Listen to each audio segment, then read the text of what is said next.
And still, as EU partners, both countries have a vibrant economic and trade relationship spanning for centuries. The United Kingdom is one of the biggest economic partners of our country. I strongly believe that this relationship will continue to strengthen considerably over time. I am confident that our speakers today will showcase why Cyprus is a reliable partner to the United Kingdom, especially after the island's success to emerge stronger than ever from an unprecedented crisis and much faster than anyone could have predicted 3 years ago. You will naturally have the opportunity to hear more about how Cyprus ventures forward and what exciting new investment opportunities this island offers based on the numerous business advantages it retains.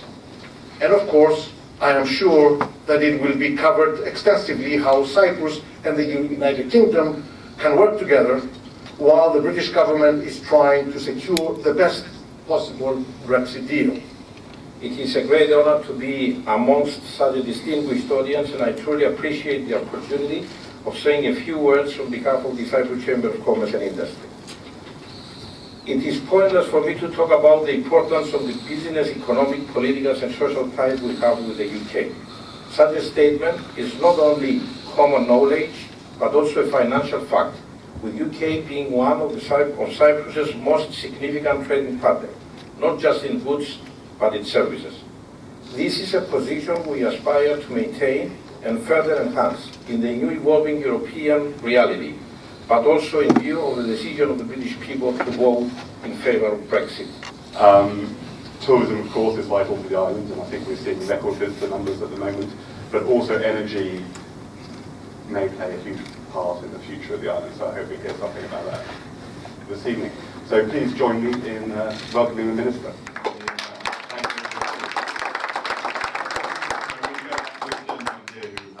Excellency, High Commissioner, dear members of the Cypriot Parliament, dear Michael, Anne-Marie, Konstantin, first of all, let me start by thanking you for hosting us at this amazing venue. Distinguished guests, ladies and gentlemen, I've selected to start my presentation by just one slide about the performance of the Cyprus economy. After that, we'll be able to talk a little bit more about the benefits that Cyprus can offer. And then I'll touch upon two key topics of the Cyprus economy. One, which was mentioned earlier, the oil and gas potential, which we feel will be the future for Cyprus, but also one which actually pays the salaries today, which is tourism, and we've spent a couple of very interesting days over the past couple of over this week at the World Tourism Market.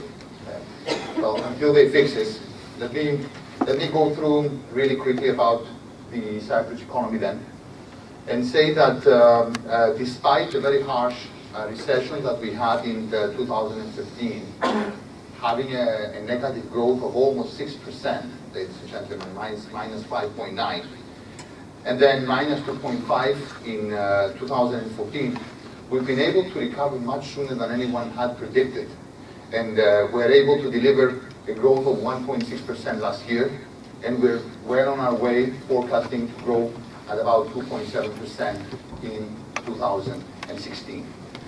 Now, you would think I would stand here with Brexit in the horizon to tell you, rip off your UK business and come into the land of Aphrodite, like the High Commissioner said. No, this is not what we're here for. We're here to tell you that should you be looking, post-Brexit, should you be looking for an EU base, then Cyprus is the land you're looking for all the reasons that are outlined on the PowerPoint, but you will hear of during the day. EU, member state, Eurozone as well. Reliable legal framework, fundamental for UK businesses, because it's based on common law.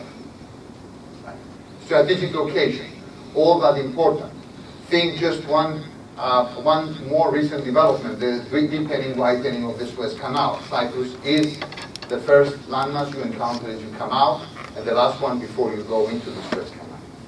Sound taxation system, again, you'll be hearing a lot of that in just a minute. Infrastructure, human talent.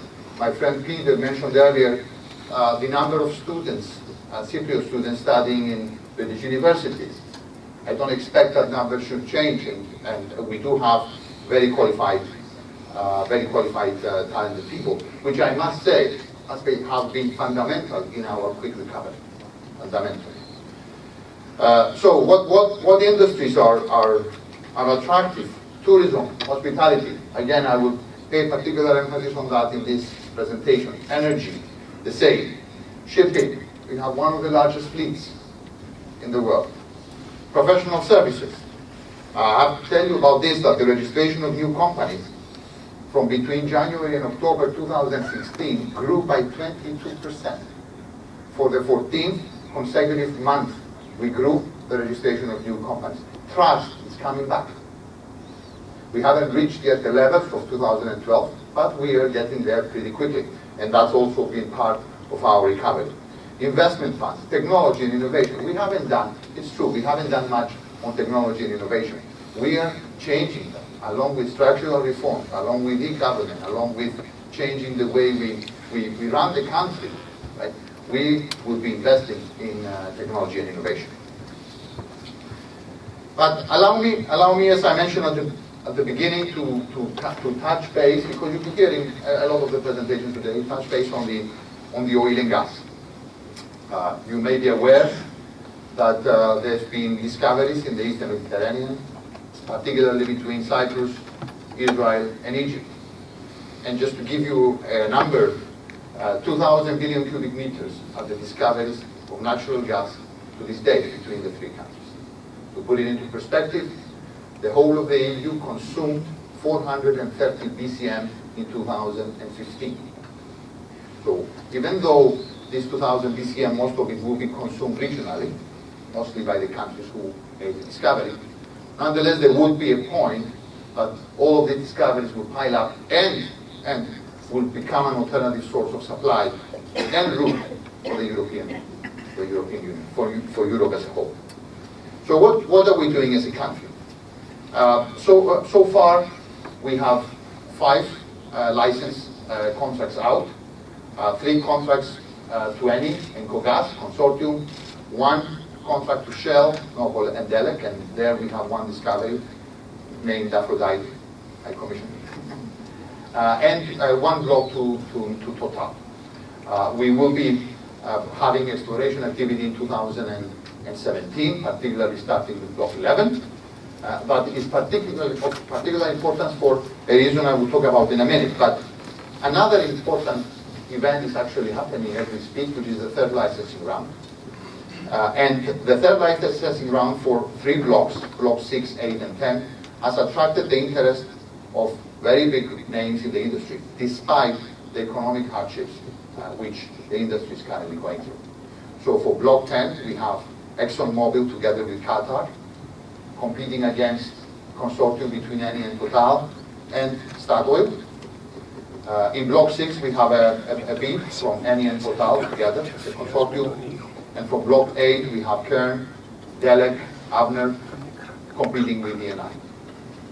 We expect that by the end of the beginning of 2017, we should be able to sign contracts. Some of the most important elements, besides the financials, the share of the government, etc., is how quickly these companies will be able to drill and proceed with their exploration.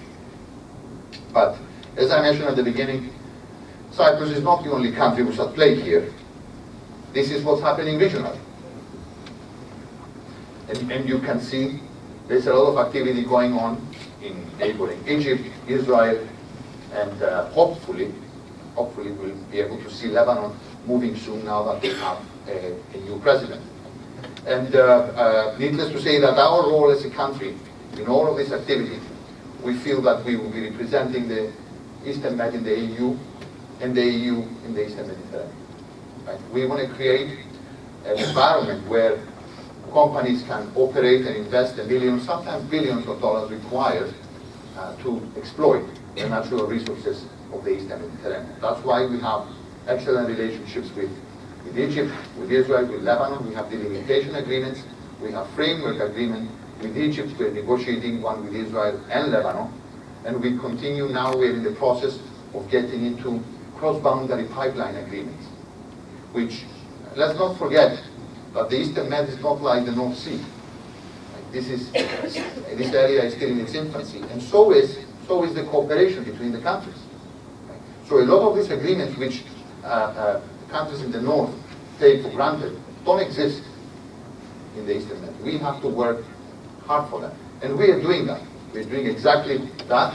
As a country, we're sitting in the middle of the activities, and we are forging these relationships because the infrastructures that will be invested over the next few years will be the ones that will determine the future of the region over the next decades or so.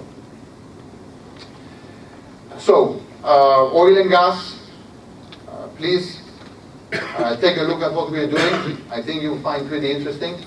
And again, we are being challenged. We are being challenged primarily in this period of time, primarily by the low prices of oil. But we are proceeding with our exploration programs in order to identify what kind of resources exist in the Eastern Med. So, having said that, again, as I mentioned at the beginning of my presentation, we've looked at what's the future for Cyprus, and now let's look at what actually pays the bills, right? Tourism. And I have to be frank about tourism and say, and I think next slide is pretty telling. But over the past 15 years, Cyprus lost competitiveness. Lost competitiveness in the sense that we have been traditionally based on the sun and sea concepts. Right? And while in early 2000, 2001, we have seen more countries entering the market with the same concept, we have failed, Cyprus failed to diversify itself. So you can see pretty much in terms of arrivals a very flat line there, where we have had plus or minuses 2.5 billion arrivals. And last year we've set ourselves the goal that by 2017 we want to touch and exceed 3 million tourists. Well, I'm very happy to tell you that we did that 1 year sooner. 2016 will end with 3.1 million arrivals. And this is the biggest number we've ever had. So that would represent a growth of approximately, I estimate, about 16%. Year to date is 19%. And as you can see, the UK is the #1 market, not only in terms of percentages, but in terms of numbers. We will be receiving 1.15 billion British tourists this year. And I'm also happy to tell you that during the past couple of days that we were able to discuss with all our partners how does 2017 look like. We are cautiously optimistic that not only will we be able to consolidate the position we built ourselves in 2016, we'll be able to improve that as well. Of course, it remains to be seen our other primary markets, how they will perform. But as long as we can deliver and consolidate our position from the UK market, I believe we will be in a very good position. 11.1% growth from the UK. Let me tell you that one could say, okay, maybe that's market movement, right? Maybe 11% British tourists who visited abroad grew by 11%. No, they actually grew by 6%. So that means Cyprus is faring better within the UK market than some of our other competing destinations. I'll give you another statistic, the income, which fundamentally perhaps is more important. Between January and August grew by 14%. Right? So it's growing a little bit less than actual arrivals, but it is something to be expected as you're growing your arrival base, your customer base. But at the end of the day, what we are seeking is to be able to grow the income faster than we're growing arrivals, something which happened in the month of July, right? And we're trying to create a trend. That means we will be receiving more people spending more money.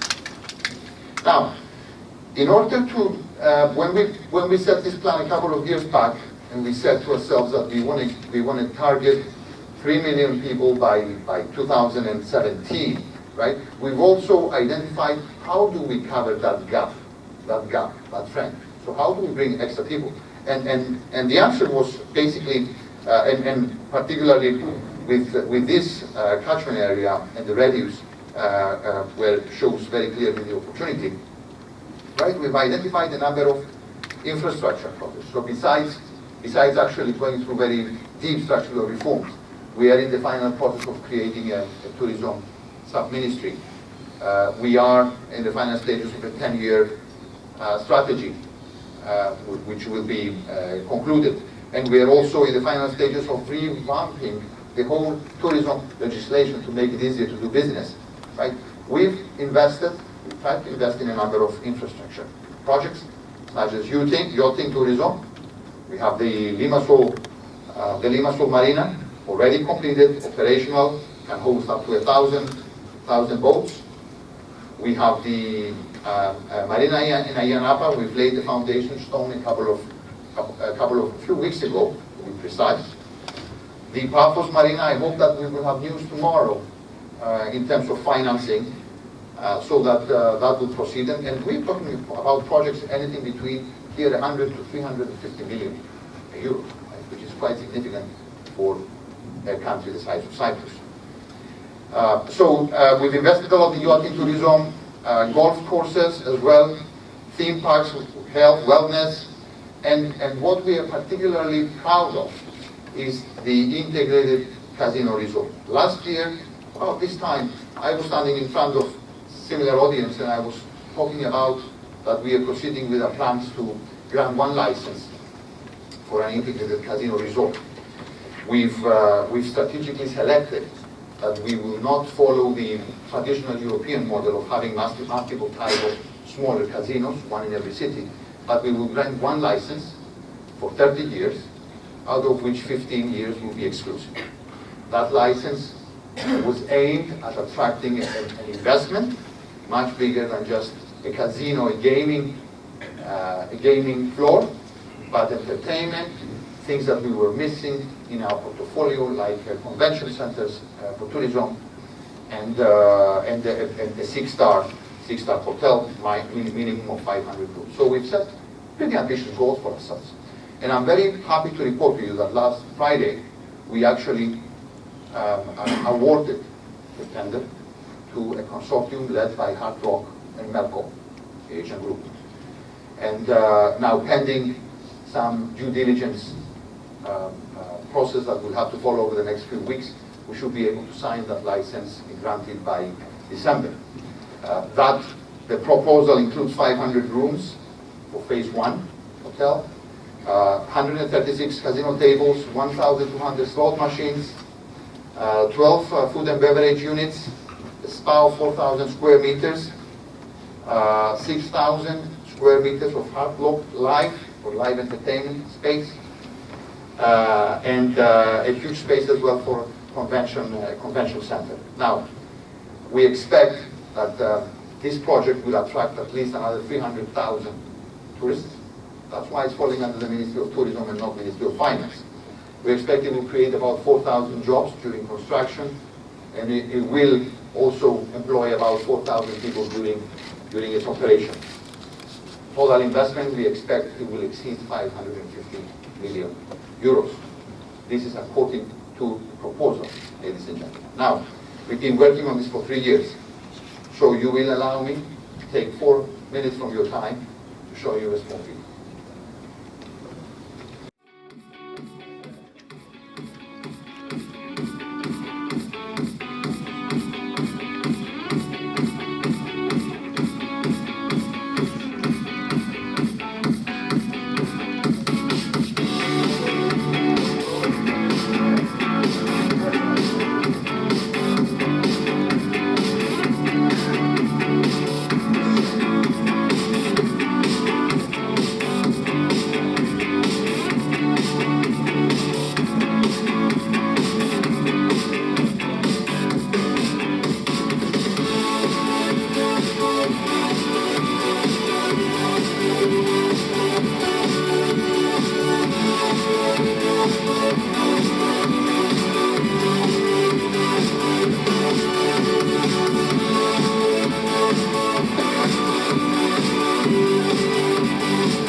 So, just to conclude, we are pretty pleased about the progress that we have had so far, not only for the recovery of the economy, but also about the way forward for the country. We very soon have also shown some of the things that we have done to show that we are delivering on what we are talking about. We are restructuring the country. Still, we have a lot of work ahead of us, there's no doubt, but we are getting it done. So, once again, I want to thank all of you for taking the time to attend this session today, and all of you, all of us, and my colleagues, we are at your disposal for any questions that you may have. Thank you very much.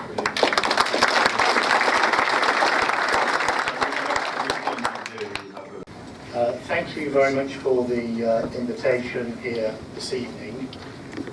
If some of you in the audience are looking at my surname and wondering whether or not I'm a member of the British Greek Cypriot community, I'm sorry I have to disappoint you, because my father came from another Mediterranean island, Sardinia, which is part of Italy, not Cyprus, but I hope, depending on how you feel at the end of my speech tonight, you might consider me an honorary member of the British Greek Cyprus community. I've been asked to talk about the opportunities for Cyprus as a potential gateway into the EU for British businesses. And I'd like to just focus on three things. First of all, a little bit of an explanation as to who we are, our links to Cyprus, and then finally to give you the position as I understand it in terms of how British business is currently feeling at the moment about the Brexit debate. So first of all, ICAW. Who are we and what do we do? Well, we are a professional body for chartered accountants.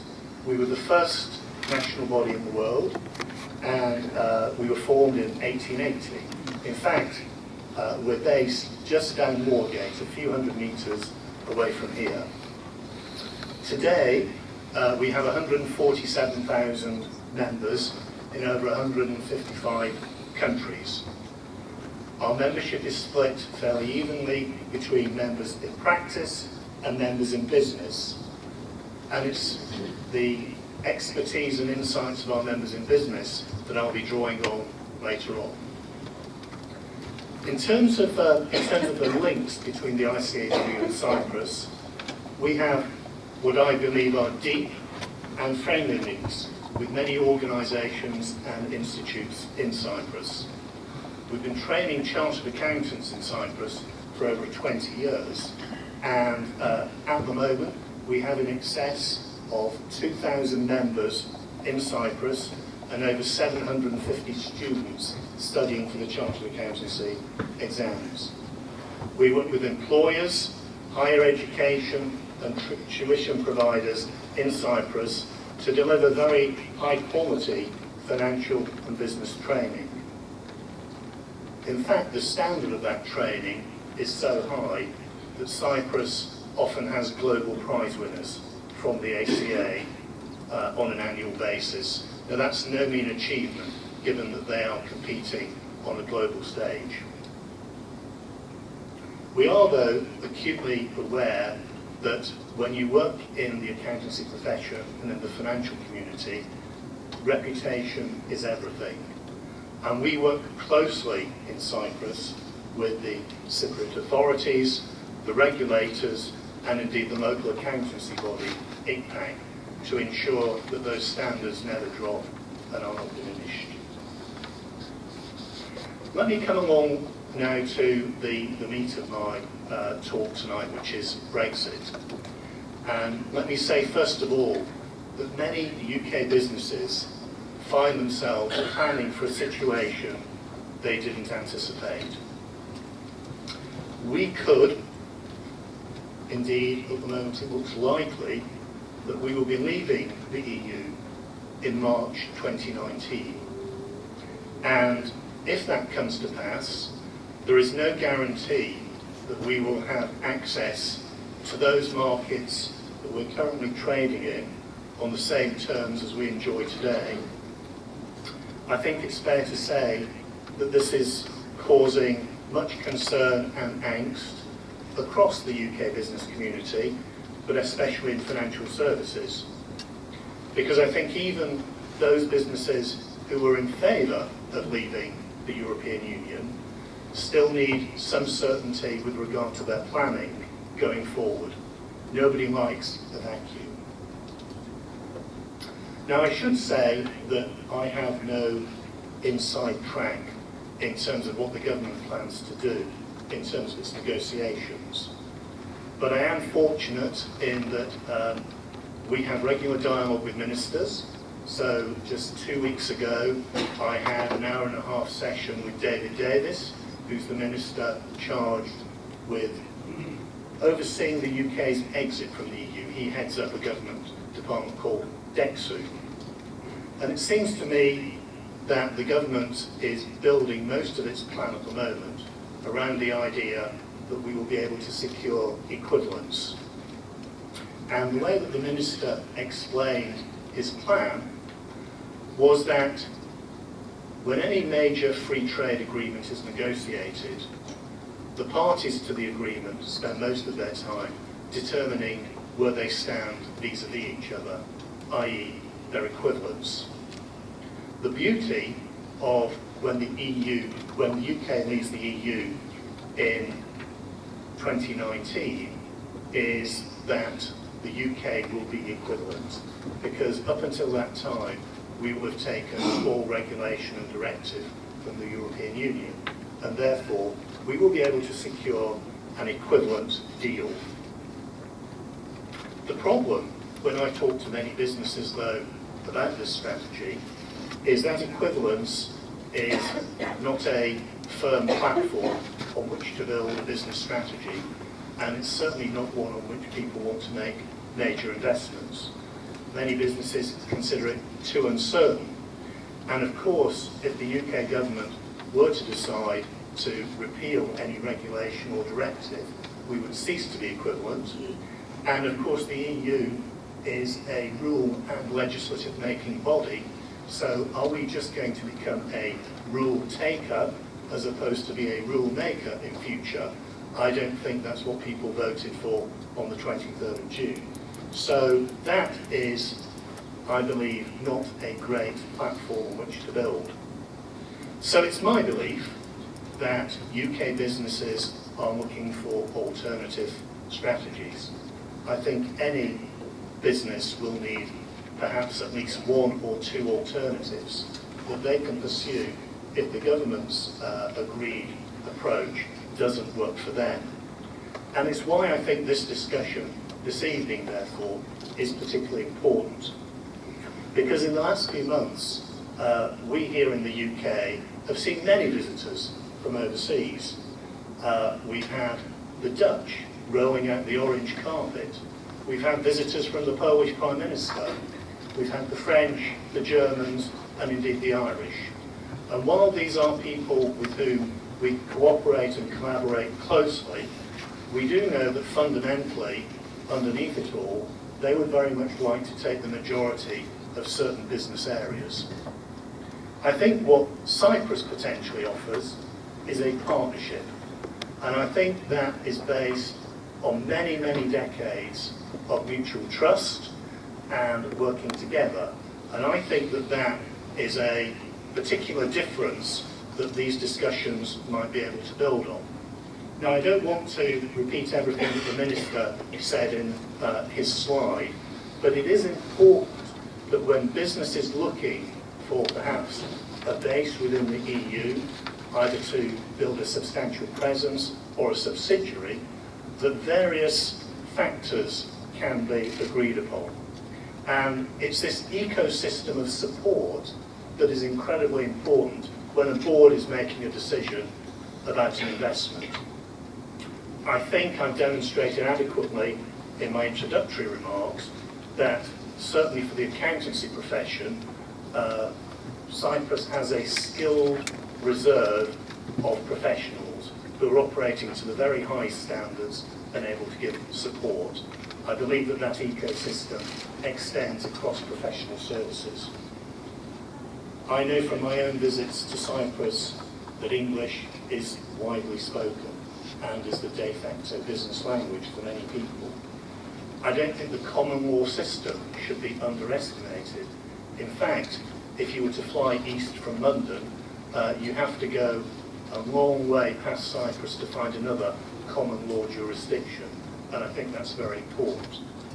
And I think, not to be underestimated, there is a supportive government, and a supportive government can make the difference between whether or not a business invests or goes somewhere else. In conclusion, I'd just like to say that I think the relationship between the UK and Cyprus predated both of us being members of the EU. I feel very confident that we can find a way to work closely together when one of us leaves the EU. Thank you very much.